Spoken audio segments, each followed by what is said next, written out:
नमस्कार दोस्तों, हरे कृष्णा, राधे राधे। हरतालिका तीज की बहुत बहुत शुभकामनाएं। दोस्तों, हरतालिका तीज बहुत बड़ी व्रत होता है। माता पार्वती ने स्वयं इस व्रत को रखा था भगवान शिव जी की प्राप्ति के लिए। और कहते हैं कि इस व्रत को जो भी रखता है उनके घर में सुख शांति समृद्धि की कभी कमी नहीं होती है। यह व्रत बहुत कठिन होता है। 24 घंटे इस व्रत में निर्जला उपवास रखा जाता है, निर्जला व्रत किया जाता है और अपनी मनोकामनाएं पूर्ण करने के लिए भगवान के सामने हम आरजी करते हैं। माता गौरी, भगवान शिव जी, गणेश जी की पूजन करने की विधान है। और इस व्रत में सामग्री भी बहुत ज़्यादा सामग्री चाहिए होता है। छोटे छोटे हर चीज़ मैं आप लोगों को इस वीडियो में आज शेयर करने वाली हूँ, तो वीडियो को पूरा देखिएगा। और आइए अब देख लेते हैं सामग्री क्या क्या है। तो अब हम देख लेते हैं कि पूजा सामग्री में हमें कौन से सामग्री की आवश्यकता पड़ेगी। तो देखिए, ये बड़ी पूजा होता है, जैसे कि मैंने आप लोगों को कहा, तो इसके लिए अलग से हम चौकी लगाते हैं। तो इसके लिए आप एक चौकी ले लीजिए। चौकी में बिछाने के लिए लाल कपड़ा ले लीजिए। माता पार्वती का पूजा इस दिन होता है, तो आप लाल या पीला कोई भी कपड़ा ले सकते हैं। और इसके बाद देखिए, इस तरह का अगर भगवान शिव जी की सपरिवार फोटो आपके पास है तो आप इस तरह का फ़ोटो ज़रूर ले लीजिएगा, या आपके पास अगर मूर्ति है तो आप मूर्ति भी ले सकते हैं। तो ये सबसे शुरू में ही जो हमें पूजा के लिए चाहिए, ये वो सामग्री है।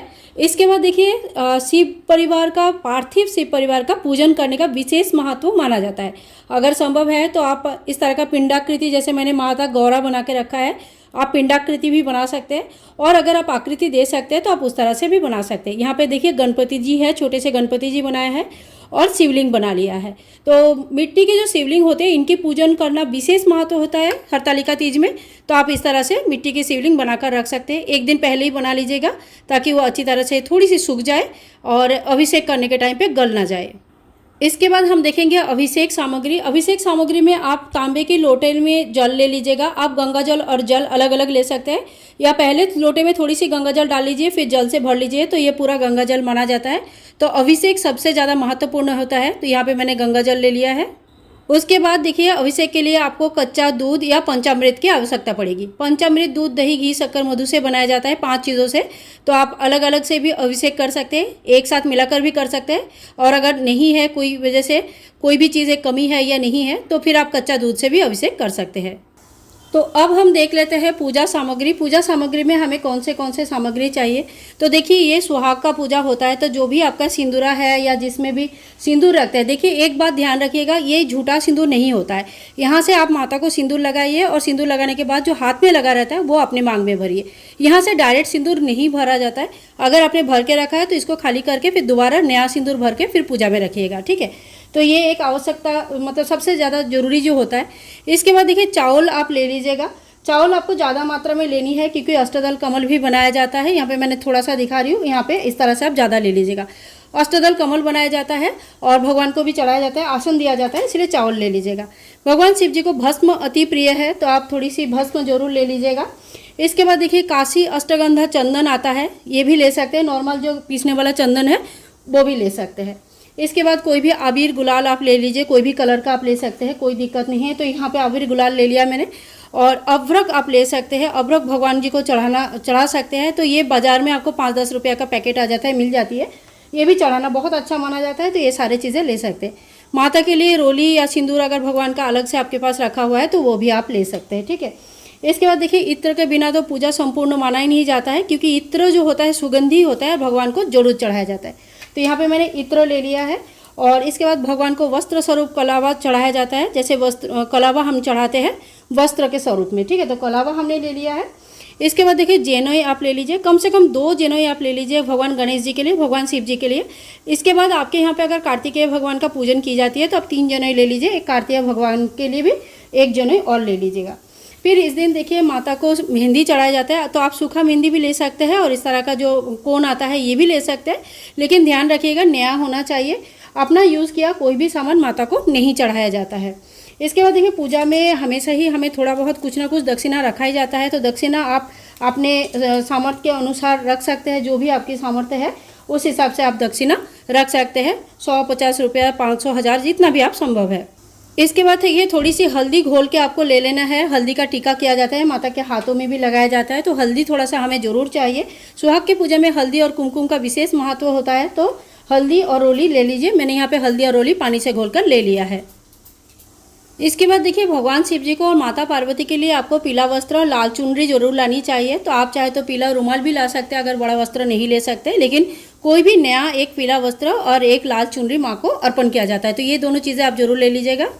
और इसके साथ साथ ये है सुहाग की पूजा। तो सुहाग की पूजा में सुहाग माता को चढ़ाना जरूरी होती है। तो आप यहाँ पे 5, 7, 11 या 16 श्रृंगार ले सकते हैं जो माँ को चढ़ा सकते हैं। श्रृंगार देखिए 2 जगह पे लेना होता है। पूरे वीडियो को देख लीजिएगा, समझ में आ जाएगा। माता को जो श्रृंगार चढ़ाते हैं प्रसाद स्वरूप खुद यूज़ कर सकते हैं, लेकिन कुछ सुहाग की सामग्री आपको दान भी करनी चाहिए, उसके लिए आपको अलग से लेनी होती है। तो माता के श्रृंगार के साथ साथ हमें बायना भी निकालना होता है। तो यहाँ पे देखिए चूड़ी, ब्लाउज पीस, थोड़ी सी दक्षिणा आप ले सकते हैं। कम से कम 3 चीज़ें आप जरूर ले लीजिए तीज के दिन।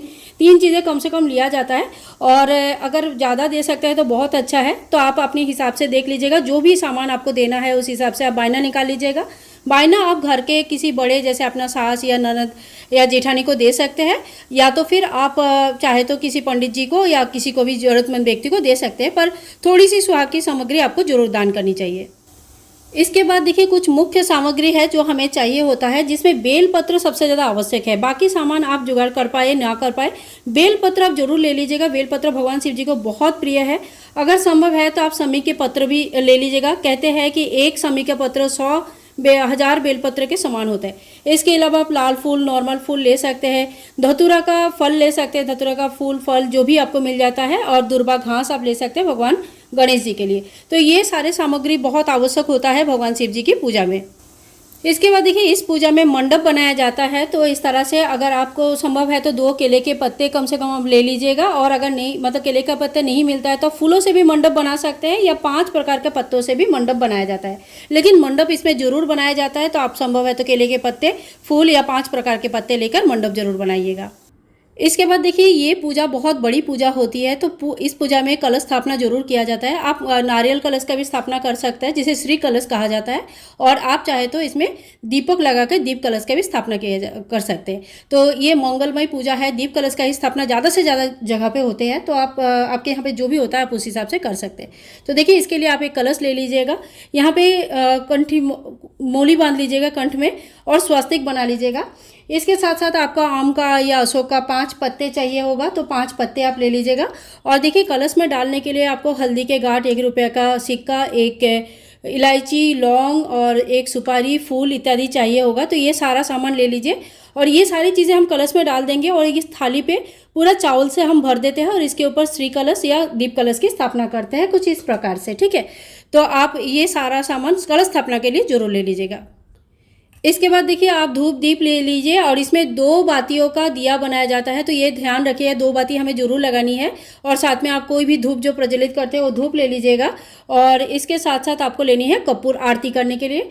आरती करने के लिए कपूर का आरती आप जिससे भी करते हैं वो वाली दिया या दीपक ले लीजिएगा आरती होने के लिए। इसके बाद देखिए ये पूजा में अखंड दीपदान का विशेष महत्व होता है। तो एक बड़ा दीपक आप ले लीजिए, जिसमें आप तिल का तेल या सरसों का तिल का तेल या घी का दीपक जला सकते हैं। सरसों का जलाया नहीं जाता है, लेकिन आपके यहाँ पे अगर जलाया जाता है तो आप देख लीजिएगा, तिल का या घी का, यही मेन रहता है। तो बड़ा दीपक ले लीजिए, पूरी रात भर ये दीपक जलना चाहिए। कहते हैं कि हरतालिका तीज के व्रत में रात्रि जागरण का विशेष महत्व है, लेकिन आजकल का जो समय है ये रात्रि जागरण करना बहुत मुश्किल होता है किसी के लिए भी। तो आपकी जगह पे ये दीपक पूरी रात्रि अगर जलती रहती है तो वो भी रात्रि जागरण की समान पुण्यफल देते हैं। तो आप इस तरह का कोई बड़ा दीपक लेके, जैसे नवरात्रि में हम प्रज्वलित करते हैं, इस तरह से प्रज्वलित करके रख सकते हैं। इसके बाद देखिए आपको फल का थोड़ा व्यवस्था जरूर कर लेनी चाहिए। इसमें खीरा और काले चने का भोग लगाया जाता है। इसके अलावा आप कोई भी 3 फल या एक ही प्रकार का फल 3 के संख्या में ले सकते हैं। तीज में 3 की संख्या का विशेष महत्व है। तो फल जितना भी हो सके उतना फल आप ले लीजिएगा। यहाँ पे मैंने केला लिया है, एप्पल लिया है, नाशपाती लिया है और एक खीरा लिया है। खीरा और काले चने का फल भोग जरूर चढ़ाया जाता है। दीपक प्रज्वलित करने के लिए माचिस वगैरह तो आपको जरूर ले लेनी चाहिए। पूजा में एक बार बैठने के बाद बार बार उठा नहीं जाता है। सामग्री जो भी बता रही हूँ आप नोट करते जाइएगा, आपको बहुत आसानी होगा पूजा करने में। इसके बाद देखिए भोग प्रसाद में आप खीर बना सकते हैं। कोई भी सफ़ेद मिठाई जो आपके यहाँ बनती है वो लेके आ सकते हैं। भगवान शिव जी के लिए भांग का भोग विशेष माना जाता है। तो अगर आपके पास गीला भांग है, मतलब पत्ते भी है, या भांग का जिस तरह भांग का जो भी स्वरूप आपके पास है आप उसमें भोग लगा सकते हैं। आटे का चूरमा आप बना सकते हैं, इस तरह से पंचमेवा डाल के घी से आप आटे का चूरमा बना सकते हैं, बहुत अच्छा लगता है। सूजी बना सकते हैं। तो जो भी आपके यहाँ पे भोग प्रसाद बनता है वो सारे भोग प्रसाद इस दिन बनाया जाता है।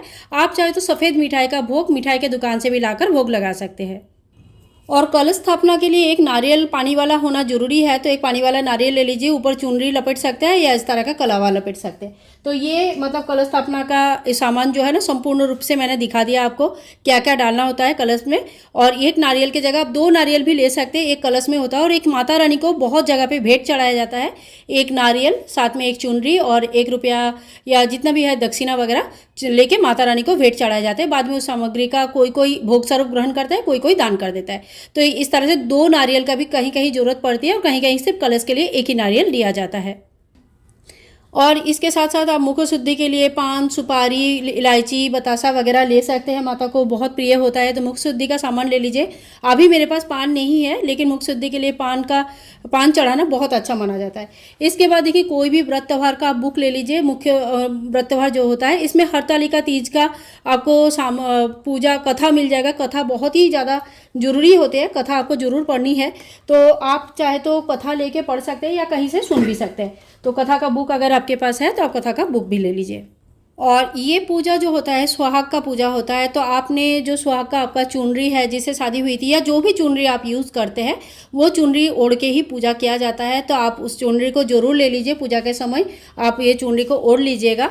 और हो सके क्या, यही नियम है कि आप अपने हाथ में मेहंदी लगाइए, चूड़ियाँ पहने, अंगूठी वगैरह, नेल पॉलिश लगाइए और पूरा श्रृंगार करके अच्छी तरह से बाल साफ करके, मतलब पूरी तरह से तैयार होकर ही इस पूजा को किया जाता है। तो जितना आप तैयार हो सकते हैं, बहुत ज़्यादा नहीं तो कुछ कुछ जो मेन श्रृंगार है, हल्दी, मेहंदी, महावर लगाना, चूड़ी, बिंदी, काजल लगाना, वो सारी चीज़ें करके आप पूजा कीजिएगा।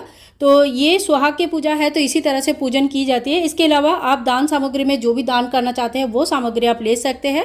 और अगर अलग से कोई दान सामग्री नहीं है आपके पास तो आप सिंपली कुछ पैसे ले सकते हैं, जो बाद में पूजा के बाद आप पंडित जी को दान कर देंगे। पूजा का संपूर्ण फल तभी मिलता है जब हम कुछ चीज़ें दान करते हैं। और देखिए, इसके बाद इस पूजा में छोटा बड़ा जितना भी जैसे भी आप कर सकते हैं, एक हवन जरूर किया जाता है। तो हवन के लिए आप गाय के गोबर का बना हुआ उपला ले सकते हैं और थोड़ी सी घी ले लीजिए, हवन सामग्री ले लीजिए। बस ये थोड़ी सी सामग्री से भी आप छोटा करके हवन कर सकते हैं। तो हवन कुंड आपको जरूर चाहिए होगा, अगर इस तरह का है तो यही सही, और अगर नहीं भी है तो मिट्टी का जो बड़ा सा दिया आता है आप उसमें भी हवन कर सकते हैं। ठीक है, तो जिसमें भी आप चाहें, लेकिन थोड़ी सी अग्नि प्रज्वलित जरूर किया जाता है, हवन जरूर किया जाता है। तो हवन सामग्री वगैरह आप ले सकते हैं। और साथ में एक गाय का गोबर का कंडे ले सकते हैं, जिसको उपले भी कहा जाता है। थोड़ी सी गाय का शुद्ध घी ले सकते हैं, तो इससे आप हवन कर लीजिएगा। तो ये वो संपूर्ण सामग्री है जो हमें हरतालिका तीज की व्रत में चाहिए होगा। आप इससे कम सामग्री में भी पूजन कर सकते हैं और इसके साथ और भी सामग्री जोड़ के इसको और बड़ा रूप में भी कर सकते हैं। मैंने ज़्यादा से ज़्यादा सामग्री आप लोगों के साथ शेयर किया है ताकि कोई भी चीज़ ना छूटे। अगर आप लोगों को वीडियो यूज़फुल लगा है तो प्लीज़ चैनल को सब्सक्राइब कीजिएगा, ज़्यादा से ज़्यादा वीडियो को शेयर कीजिएगा। और हाँ, आपका प्यारे प्यारे कमेंट्स का इंतज़ार रहेगा। मिलूंगी नेक्स्ट वीडियो में, तब तक के लिए सभी भाई बंधुओं को हरे कृष्णा, राधे राधे, ओम नमः शिवाय।